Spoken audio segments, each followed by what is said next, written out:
Hello and welcome to Views on News. I am Jawad Tehami. India has reacted aggressively to an investigative documentary by BBC that is in two parts. The first episode has been aired and the Indian Foreign Ministry expressed aggression regarding this particular documentary that relates to the rise of the current Prime Minister of India, Narendra Modi, and his role in specific in the Gujarat riots in 2002. The Ministry of External Affairs of India reacted strongly, saying that this particular documentary is biased and it lacks objectivity. On the other side, BBC has defended it and said it has been rigorously researched. Now, not only this particular thing, there has been a strong reaction from the Indian authorities regarding this documentary, but there are certain voices from within India that speak in the favor of the kind of methodology that has been carried out by the BBC, the filmmakers of this particular investigative documentary. Not only this, now India at the same time, in order to stifle criticism, has been trying to block the clips of this documentary on YouTube, also block the tweets and the related posts as well. Now, when we talk about the situation of minorities in India, particularly Muslims, it has been dismal, especially after the BJP took the reins of power back in 2014 and it got re-elected back in 2019 as well.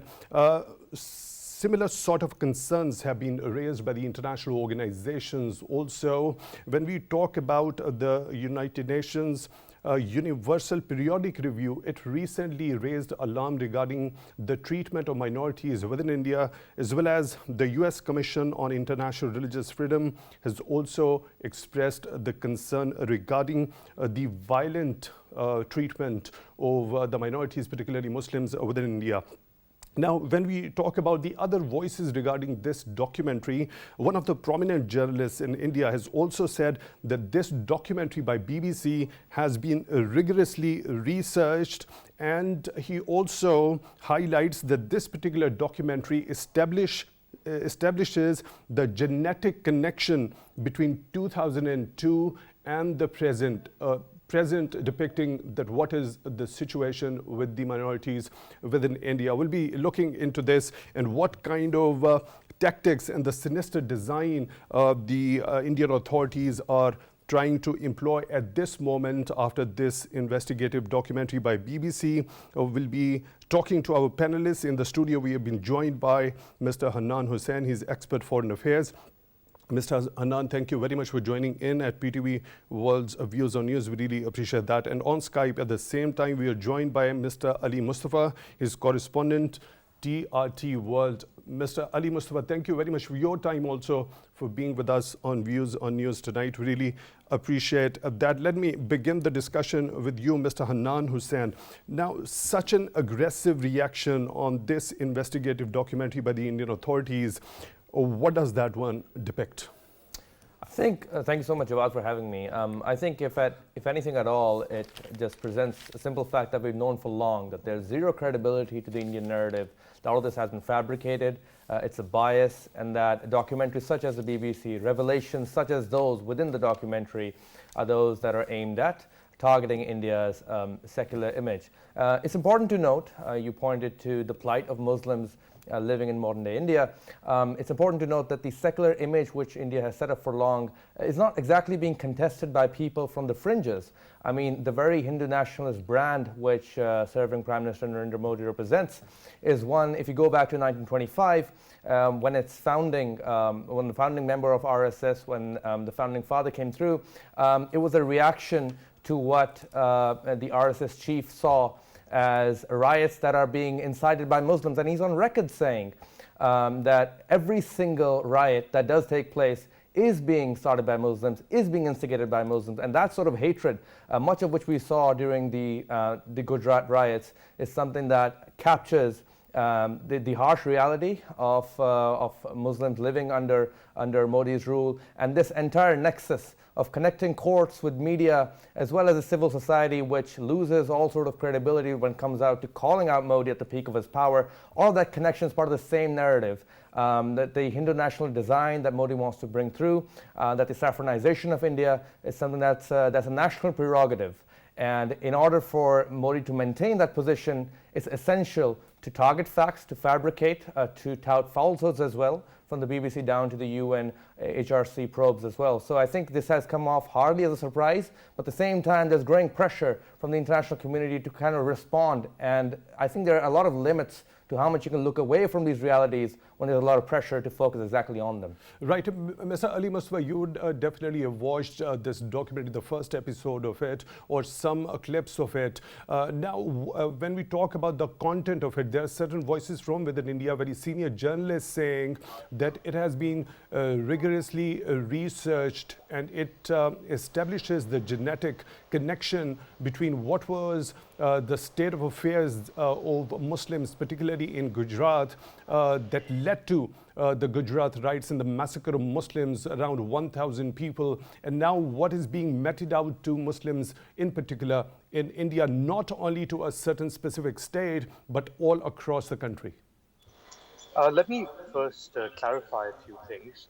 I think, contrary to what you are saying, this documentary released by the BBC, most of it, I would say about 80% of the first episode, was based on archival footage and interviews that Mr. Modi gave as the Chief Minister of the Indian state of Gujarat in 2002, 2003, and so on and so forth.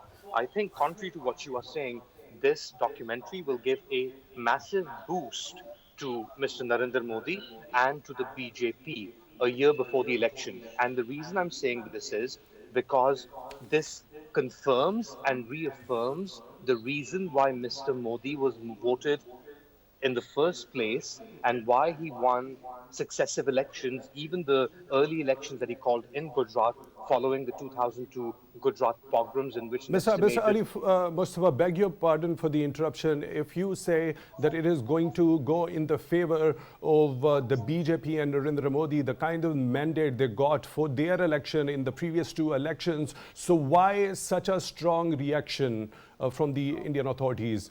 So they should have just simply let it go if that goes in their favor. If you let me finish, I think please go ahead. The stronger the reaction, the more Mr. Modi's voters and the voting base acknowledges that what Modi did, or what Mr. Modi is accused of doing as a part of this documentary and by successive probes, even though he was cleared by the Supreme Court of India of being directly involved, this kind of reaffirms that he did what he said he would do, that he did take revenge, or he did allow the revenge of the Godhra train massacre, in which 59 worshippers heading to Ayodhya were allegedly killed by extremists, but that's open to debate because, as successive probes found out, Muslims weren't necessarily involved with that. It might have been elements of the Indian deep state, army, and so on and so forth. But coming back to the point, this will be a massive boost for Mr. Modi and his BJP comrades, because it will reaffirm for his base that Mr. Modi has meant business, means business, and will mean business as India enters a new phase in its new manifestation of a Hindu Rashtra, which it hopes, which Mr. Modi has been working for, which Mr. Modi has taken a part in, beginning from the destruction and the campaign to destroy the Bari Masjid in 1992, about 10 years before the Gujarat pogroms. So this is not out of the blue.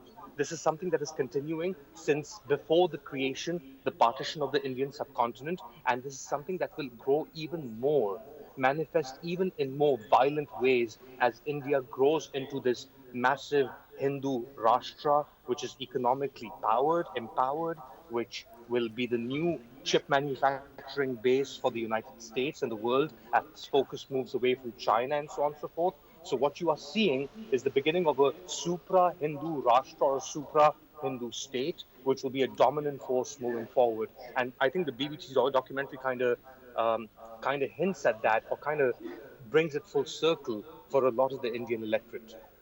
Now, Mr. Ali Mustafa, going back to the same question, there had been earlier a statement by the Indian Home Minister, Mr. Amit Shah, saying that Mr. Modi at that time taught a lesson to them. There was a criticism to that by All India Majlis-e-Ittihadul Muslimin chief also. He asked that what sort of a lesson did Narendra Modi try to teach those people? And that brought disrepute to the entire country. On one side, you say that it gives a sort of a weight to the very narrative the BJP led by Narendra Modi, for which they were elected into the elections not once but twice, gives them, and it gives them a sort of a weight for the next elections also. Now that is please, now there's similar sort of a statement by Mr. Amit Shah. Now, when Pakistan's Prime Minister, Foreign Minister, Mr. Bilawal Bhutto Zardari calls Narendra Modi the butcher of Gujarat, and the term which he didn't himself coin, that came from within India, right? Then BBC airs a documentary in which Narendra Modi is directly held responsible for the Gujarat pogrom. Now, when they are having a sort of a weightage by doing such type of acts against Muslims, and that is what Amit Shah's statement also says. So why is so much of reaction by the Indian authorities? That's what I don't understand. Well, this is something that also hints to the muscular nature of Mr. Modi's narrative. They want him to react. I think you have to put all of this in some sort of context. Hindustan में आजकल जो सूरत हाल चल रही है वहाँ पे ये अब एक प्रोमिनेंट नारा लग रहा है कि हिंदुस्तान में रहना होगा, राम राम कहना होगा. If you want to live in India or Hindustan, you have to say Ram's name. So you're creating a new identity moving forward in India. You have to come to terms with some facts. In India, there's a widespread recognition now amongst the vast majority of the Hindu population that Babur, the Mughal Empire, Aurangzeb were foreign invaders. Some people even call them terrorists. There's also an acceptance of some things that, they destroyed a lot of temples to build mosques, but these things are taken out of context. Not only did the Mughal Empire destroy temples to build mosques, it also destroyed at times mosques to build other mosques, temples to build other temples. So when you take it completely devoid of the context, it was always about power. It wasn't necessarily about religion. So in some areas, they would destroy Hindu temples to build temples to, for example, Durga. Or, we're talking about 160, 170,000 Hindu gods, possibly even more. And each village or each concentration of area had its own temple. What we saw with the partition and even before the partition, with the rise of the RSS or Rashtriya Swayam Sevak Sangh, which was inspired by fascist movements in Europe, for example, the Nazis or the Italian fascists, was this new idea of what it meant to be a Hindu.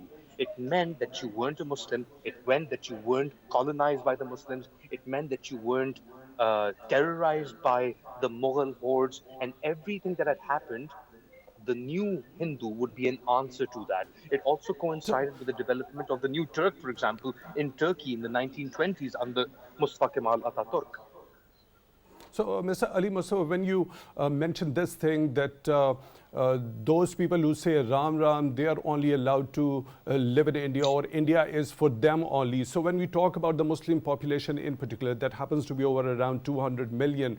Now, with this population, what does it mean? If you don't say Ram Ram, does it mean either forced conversion or you just run away or migrate to some other place?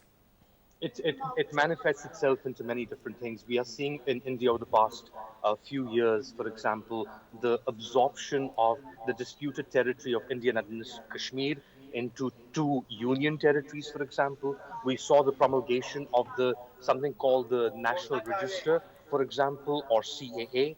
For example, we also saw in Assam and the east of the country ghettoization and denationalization of certain groups that were deemed not Indian enough. They were deemed to have come over from Bangladesh and elsewhere and settled there. You also have this issue of the Rohingyas that have come into India. So as a response to it, you see this new identity, this new compact emerge between the Indian state and a large part of the public, which is now dominant. We're talking about the middle class. We're talking about a Brahmin-dominated middle class, which is about 300 to 400 million strong, and which will exert itself politically as well. And now they have these symbols of resurgence with the destruction of the Babri Masjid, with the creation of the Ram Mandir in Ayodhya, and so on and so forth. And now with further evidence that India is emerging as a Hindu state with Mr. Modi, Yogi Adityanath, and other symbols as symbols of this renaissance of Hindutva, so to speak. So as this increases, you will see more divisions and more suppression emerge of minorities, not just Muslims, but also Christians as well. Over the past few weeks, months, we've seen the targeting of Christian churches in parts of India. So this process will only increase and rapidly so. Right, Mr. Ali Mustafa, your point is well taken, Mr. Hannan Hussain. Now, you've heard Mr. Ali Mustafa saying that it might serve the purpose to the narrative that BJP had been trying to build up over the number of years. Do you agree with that? Look, very respectfully, I would flatly be very blunt about it. I reject the assumption that this is going to serve as a boost, or that Indian democracy under Modi as a far-right state is actually powerful and muscular. I think, if at all, this basically confirms how fragile the narrative, the pillars of the Indian state, of the Hindu nationalist narrative are. Fragile enough that a simple probe, a collection of archival data, of footage, is enough to kind of push the entire state into suppressing any sort of dissension or any sort of, investigative arguments to question or hold the government into account. That is not my definition of power. That's my definition of trying to navigate between, fragile spheres to make sure that there's no room for dissension, no room for protest. I mean, why do we see from media officials, from government authorities, from India's, muscular, let's say, a foreign policy exercise to kind of contain this narrative? Why do we see a great deal of cohesion there to not necessarily question what this documentary represents? Let me just tell you why I believe this is the case. Because if you look at the documentary, it's not just another drop in the pond. It comes with a secret British Foreign Ministry probe, which was kept secret until now, recently classified as well, which basically found all elements of ethnic cleansing to be part of 2002 Gujarat riots, and also concluded that Mr. Modi, the serving Prime Minister of India, was directly responsible. Now, what does that mean? If you go back, and I think Ali would also point to this, allude to this, it's part of public knowledge. If you go back to 2012, the Indian Supreme Court, constituting a special team, had led an investigation which Modi had repeatedly cited to exonerate himself artificially from these allegations, saying that there was no evidence to prosecute Mr. Modi. This particular documentary cites a report which confirms that Prime Minister Narendra Modi met with senior police officials, something that the Supreme Court of India is on record denying. And he met with them and told them not to intervene as Hindu mobs went forward. So I think, if at all, this entire aftermath, Jawad, after the documentary went on record, and just the first episode confirms how fragile these pillars of a Hindu nationalist state are, where there's no room for dissension. I think, if you suppress any room for protest, any room for dissension, obviously you can generate a narrative of your choice. Is that democratic? I'd hold my ground. Right. So not only this particular thing, they are also launching a crackdown on the clips which are being uploaded to YouTube of this particular documentary, then also trying to block the tweets and related posts as well. So don't you think it's a sort of a hegemonic design in the digital domain also? Yeah, I think, as far as the list goes on, from freedom of speech to expression, I think India unilaterally resorting to kind of doing a crackdown. Look, there's no effort to question the documentary on its merits. I mean, what part of that documentary, what part of that research is questionable, is based on falsehoods? No, we don't hear that. What we do see is a Hindu nationalist state resort to unilateral measures to kind of stifle and shut down dissent, as India has done in Kashmir, as India has done to its Muslim minorities under various pretexts, including the Citizenship Act. So yes, I think this is a brazen violation of all expectations about India resorting to so-called free speech, going on social media and justifying everything under what it calls to be sovereign laws. So obviously, this particular aftermath raised a lot of questions about the credibility of India's narrative, about the allegation that Mr. Modi hangs over his head, the degrees to which, the punitive degrees to which India can go to stifle dissent, and also use social media as a lever to serve political gains, the exact opposite of what an independent press is supposed to serve.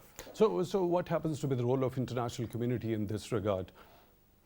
I think the international community is sadly resorting to, I'd say, selective criticism. So most of them, based on their economic ties, would be a bit circumspect about how they're going to go about it. But I think the documentary and the fact that the British Foreign Ministry probe did not go public is another, I think, plus point for this documentary to say, hey, there was evidence, there may be even evidence lying among other Western partners about India, stifled and kept secret for largely unknown what do you reasons. think would be the reason behind keeping it secret for such a longer time? I think it's difficult to determine the exact interest, but at the same time, I think the UK or the British Raj post-independence has had a little bit of a stronger tilt towards India as opposed to Pakistan, and also at current, to prop up India as this hegemon, to kind of rival China, what India believes is supposed to be its role of utility. I think those economic interests coming together, the international community is a bit selective with what it does, but I think there are limits to how much of, I'd say, patience you can exercise. Because if you want to call out human rights violations in another part of the world, and one of your key strategic partners or your allies or your trade partners is kind of readily, openly, kind of sidestepping those concerns, it does not make for an immediate protest, unfortunately, but it adds to a pile of evidence which could reach a tipping point, pushing many of these countries to take a stronger stance, even if it comes in the form of rhetoric. Yeah. So as Mr. Ali Mustafa already mentioned, that until you don't say Ram Ram in that country, so it's not for you. Now, there are certain things that could be understood that could also make them run away. Either you run away, either you are forcibly converted towards a certain religion against your will, and there could be the possibility of genocide also. So would you like to shed light on these sort of things that might occur to Muslims over there in India? Look, so we'll start one by one. So ethnic cleansing, if you could kind of spin genocide around in a way that it resonated with Modi's actions in Gujarat as well as the Indian forces in 2002 is something that the Indians have been subject to. We see it in Kashmir as well. So it won't be a surprise if select segments, if push comes to shove, if pressure reaches a tipping point, the Indian forces can do that. I mean, if you can make sure that the media, that the state structure can act in consistency, kind of going with a political line, hard line, as opposed to acting independently, then anything is possible for Muslims that have suffered. Secondly, Jawad, I think if you talk about how Muslims are going to do, I think there's also weakness here.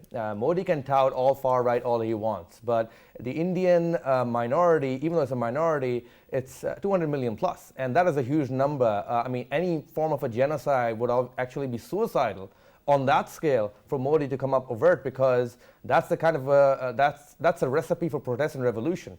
And I think if Modi is not kind of igniting that right now, because obviously there are a lot of traces of ethnic cleansing around. There have been in this documentary, as well as you've seen in 2002, trying to rewrite history. That's what the RSS members have said. Then obviously we see a larger threat around. One where India is trying to promote this artificial narrative that, hey, everything is stable. It's more dangerous because the impression given is of stability, when inside it's a state policy to crack down against Muslims under the garb of Hindutva through RSS patronage. So I think, yeah, that's an even more dangerous threat than genocide in itself. So when it comes to the role of international community, you mentioned the major world powers or the very important countries in the world have got the economic interests that are associated with India. Now, when we talk about the United Nations Charter and the Universal Declaration of Human Rights and the subsequent covenants related to that, now, does the economy happen to be more important as compared to preserving human dignity and respect and life? No. Fundamentally, the two are isolated, and I think there's a lot of focus of recent on human-centric security as well. So the person comes first. I think India has played the economy card for too long. Of course, countries have some interest with them. and those may likely prolong as well. But the fact is, Jawad, we've seen from time to time that countries who definitely believe in upholding human rights as fundamental values have called out Indian actions. I mean, if you want a soft example, you look to when Pakistan's Foreign Minister Bilawal Bhutto Zardari paid a visit to Berlin, and in their joint statement, they called out Kashmir's actions. I mean, India, again, was on a similar defensive, scampering to make sure that neither Berlin, neither Islamabad, nor anybody, even the UN, doesn't call out India for what it is. I mean, abrogating rights, putting Muslims on the fringes, and saying everything is stable. So I think countries can distinguish between those, and there's a strong focus on upholding human rights value. But the fundamental tragedy of how UN Charter principles are interpreted by countries like India is that they want the two to be conflated. And conflated in a way that all sort of, I'd say, proactive criticism is silenced. So Mr. Hannan, when let's go back a little history. After the World War II, the United Nations was formed, and then the Universal Declaration of Human Rights. They tried to ensure the very dignity that had been lost under the Nazi regime in Germany. So do we see a sort of a correlation to what is being done to Muslims in India and what was done to a certain religious community in Nazi Germany? 2002 as a proof point, as a reference point, sure, we do see traces. And I think we did see a lot of characteristics of ethnic cleansing there as well. And I think if you talk about the Nazis, I mean, we don't need to go far. You look at the RSS ideology, it is known, it's on record to be among its members as well. The ideology is on public record to be that derives its influence from the Nazis. And I think what greater threat than that, because that basically even increases the ambit of this anti-Muslim ideology to an ideology which was used to attack other ethnicities. So I think the force and rigor, and I think the brazen, I'd say, shamelessness with which the Indian state has owned up to this policy, tried to impose it, and shoved down the throats of Muslims and told them, hey, this is the kind of state you're going to live in, is something that the economy for now may be able to stifle as far as certain allies go, but as this documentary shows, it's only going to add more fuel to the cycle of presenting more, I'd say, thought-provoking and penetrating excerpts from history to say that the people that you worship as leaders, that the ideologies that you want to be enshrined as India's core are fundamentally those that are at the heart of India's decay. So when we talk about the concern which has been raised by certain international human rights organizations like the United Nations Human Rights Council, its recent Universal Periodic Review also raised the alarm regarding this particular treatment of minorities in India after the BJP came into power. Similar sort of a concern raised by United States Commission on International Religious Freedom. So when such type of concerns have been raised repeatedly by such organizations, what happens to be the responsibility? Don't you think there should be a concrete action from the major world powers, and also when it comes to the Security Council under whatever it was mandated for? Absolutely, there should be. And I think if you talked about the concerns, the same, I'd say, US releases has also sometimes taken exception to India and called out other countries in the world. So obviously, there's a degree of selectivity which adds to your question, is at the heart of the problem. I mean, there's not a lot of consistency there. There are countries that have said, okay, markets and economic interests are something that we're going to hold supreme. So if you talk about concrete actions, where is the timeline to hold India accountable? So does it show us the international community, and especially the major world powers, haven't learned the lesson from the history? Because Germany under Nazi regime was also an economic power at that time. Yeah, absolutely it was. And I think we did see how that turned out to be in the end. I think this buildup is something that needs to be opposed and resisted for responsible, truly secular democracies, not those that wear the garb of secularism only to kind of push forward ideologies that put minorities at risk and also kind of are a splash on the face of democracy itself. So yes, there's a fundamental problem there. At the same time, Jawad, when you talk about concrete action, you need to have a timeline. If you say, okay, we're upset with these things, we've seen notices in the past, present a timeline, present a schedule to kind of hold specific Indian actions to account, kind of use also instruments that you've used against other regimes openly, unilaterally, to also call out India. So I think that basically contradicts the message coming from especially the developed powers when it comes to India. But at the same time, we talk about India's internal decay, where it says, okay, we are one and we're a sovereign state. The pillars of that sovereignty are grounded in an ideology that's eating away India's secular principles as sought at the start. And I think that in itself is disintegration. When India internally is at the heart of disintegrating, putting its Muslim minorities on the fringes and calling out any independent probe as fake, that could actually lead to a global decline. Because remember, foreign policy is determined by domestic determinants as well. And those, with this documentary, are in question. So, Mr. Hannan, one last question. Your brief take regarding this particular thing. What happened to be the options for the Muslims who are continuously being suppressed by the authorities in India? So I think for the Muslims in India, unfortunately, the options are less. I see some very brave journalists, courageous journalists who are still trying to fight the odds and come forward. Understand, Jawad, that projects such as the one that we saw from the BBC and other documentaries that may come forward are incomplete without having support from the grassroots. I refuse to buy the argument that Hindu nationals would have provided this support. They're too busy suppressing the truth.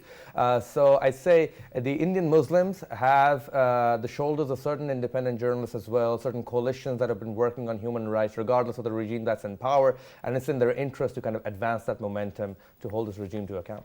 Mr. Hannan Hussain, expert foreign affairs, thank you very much for your time, for being with us on Views on News tonight. We really appreciate that. Here we take a short break, and after the break we'll be returning and we'll be talking about the kind of efforts the Pakistani authorities are taking in order to uphold the human rights, particularly of the religious minorities. For that, stay tuned.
Hello and welcome to back to Views on News. We'll be talking about the kind of efforts the authorities in Pakistan are taking to uphold the human rights, particularly of the religious minorities in the country. As per the teachings of Islam, the Constitution of Pakistan guarantees the rights to minorities equally. There are measures which are taken by the concerned departments, and the Ministry of Human Rights in particular is carrying out a lot of efforts in this regard. There's certain legislation which is being done. There are certain policy measures which are being taken. There are certain institutional administrative measures which are taken, and there are certain helplines, also other forms of measures which are being carried out by the concerned ministry in order to ensure that the citizens of Pakistan are given their rights. And there are also efforts by the Ministry of Human Rights in Pakistan to build the capacity of the concerned departments in all across, and we'll be talking what efforts the Ministry of Human Rights have been taking in this particular domain. For that, we are honored to have been joined in the studio by Mr. Muhammad Arif Laghari. He is Director, Ministry of Human Rights. Mr. Laghari, thank you very much for joining in at Views on News tonight. We really appreciate that. Now, when we talk about the state of affairs regarding the minorities in Pakistan, the Constitution guarantees in line with the teachings and the principles of Islam. So what specific things have been ensured when it comes to the Constitution of Pakistan regarding the minorities' rights? Yes, thank you, Jawad. First of all, I would comment that there is no differentiation between citizen of Pakistan, whether he belongs to any sect, whether he is Muslim or non-Muslim or Christian or Parsi or Sikh. But historically, or in syllabus of the human rights, we divide people into certain ethnic groups and certain religious minorities. So in that context, this is the policy of government of Pakistan right from inception of Pakistan, that minorities are part and parcel of the Pakistan, and they would be treated equally, and they have equal protection of law in the Constitution of Pakistan. Then when we come to the policies, it is the priority area of government of Pakistan that minorities should be mainstreamed with other citizens of Pakistan. So that's why we have created job quotas for minorities. Then we have scholarships, special scholarships for minorities in all provinces. Then for their protection and for protection of their worship places, if I quote example of Punjab, they have deputed around 9,000 troops for the protection of workplaces of the minorities.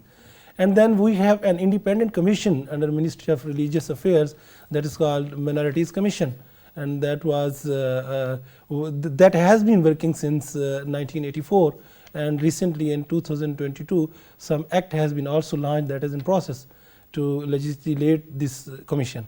So I think it is a priority of government of Pakistan to protect their minorities. And I would further extend that minorities themselves have contributed a lot in progress to making developed Pakistan, to make it more progressive. So we have best writer in minorities, we have best personnel who served in the forces, and we have best teachers among the minorities.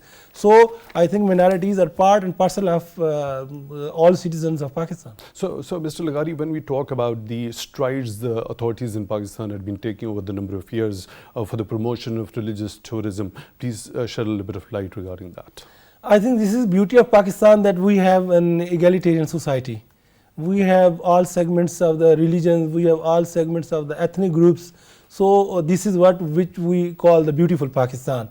So in terms of religious tourism, you see we have oldest places of worship of Hinduism, and we have the places of Sikhs, we have the places of Parsis, and we have oldest church here. So I think there is a need to promote those culture as well.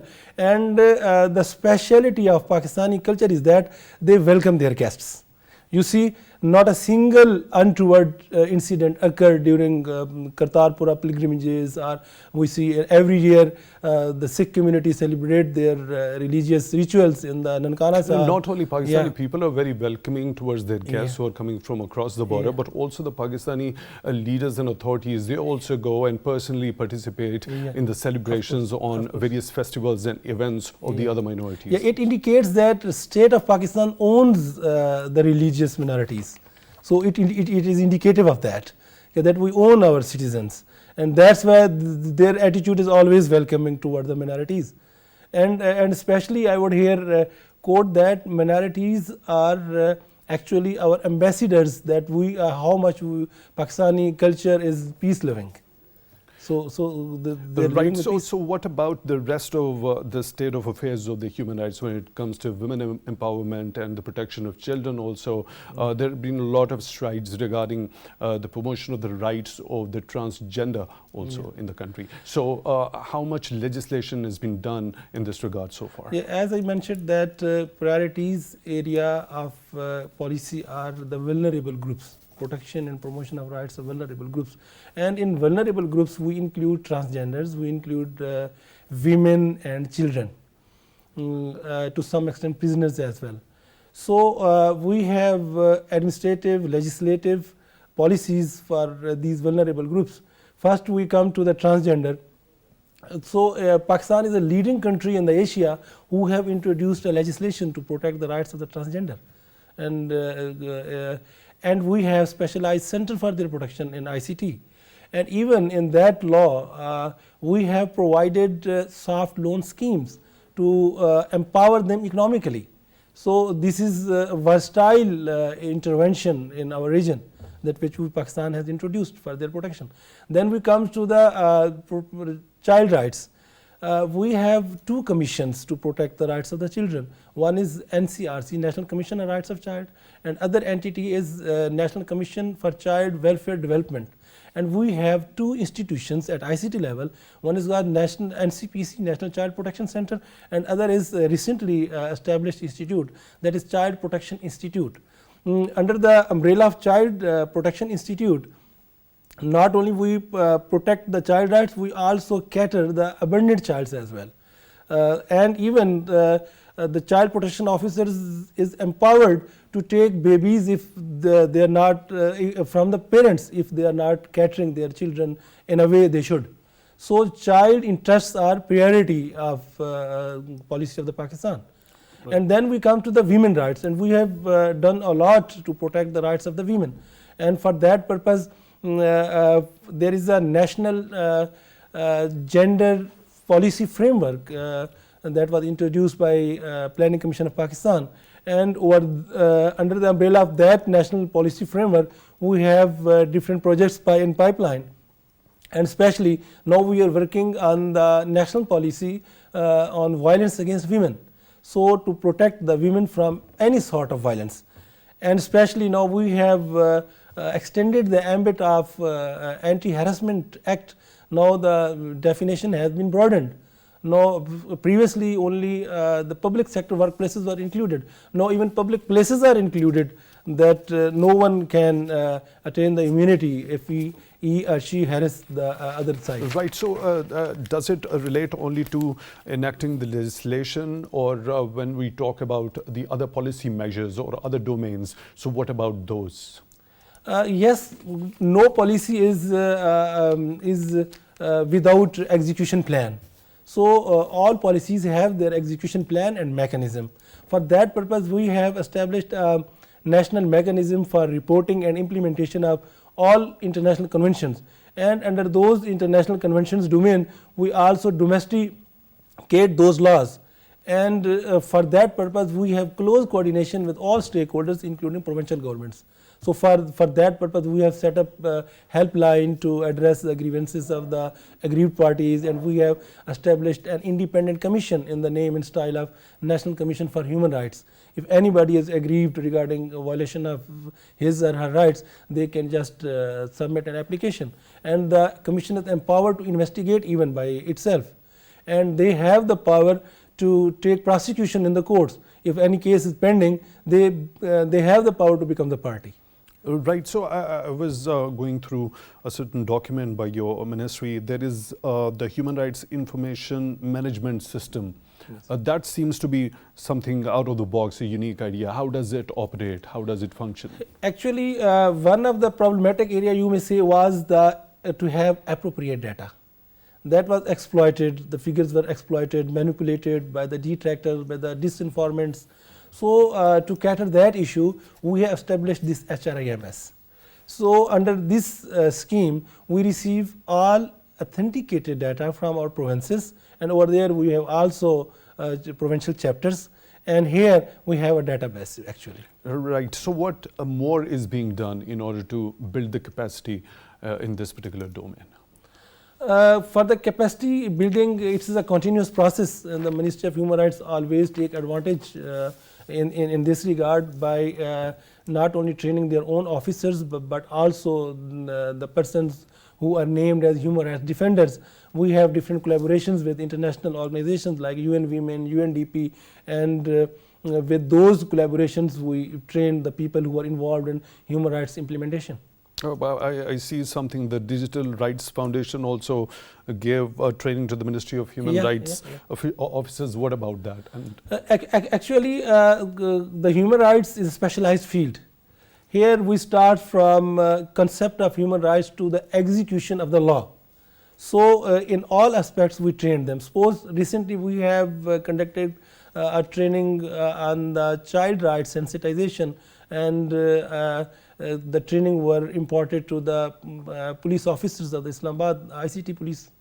Right. So there is another thing in this ambit under the Hukuk-e-Pakistan training program. Hukuk-e-Pakistan It was program, a project with collaboration of European Union, and under that Hukuk-e-Pakistan project, training was one aspect of that project, and otherwise the capacity was built of the human rights institutions. Like we have regional offices at capitals, provincial capitals, and over there the manpower was given training, and as well as the equipments were provided, and etc. Right. Mr. Muhammad Arif Ligari, Director, Ministry of Human Rights, thank you very much for your precious time for being with us on Views on News tonight. We really appreciate that. Pakistani authorities are doing utmost when it comes to legislation and also the policy measure, the administrative and institutional measures, at the same time building the capacity in order to uphold the human rights across the country. Let me end the program with a quote by Prime Minister Shehbaz Sharif when we talk specifically about the rights of religious minorities in Pakistan, that Pakistan would protect rights of people from all the religious minorities, including Christians, Sikhs, Hindus and Parsis, and would ensure secure environment for them. With this, we come to the end of today's Views on News. Till the next one, take good care of yourselves.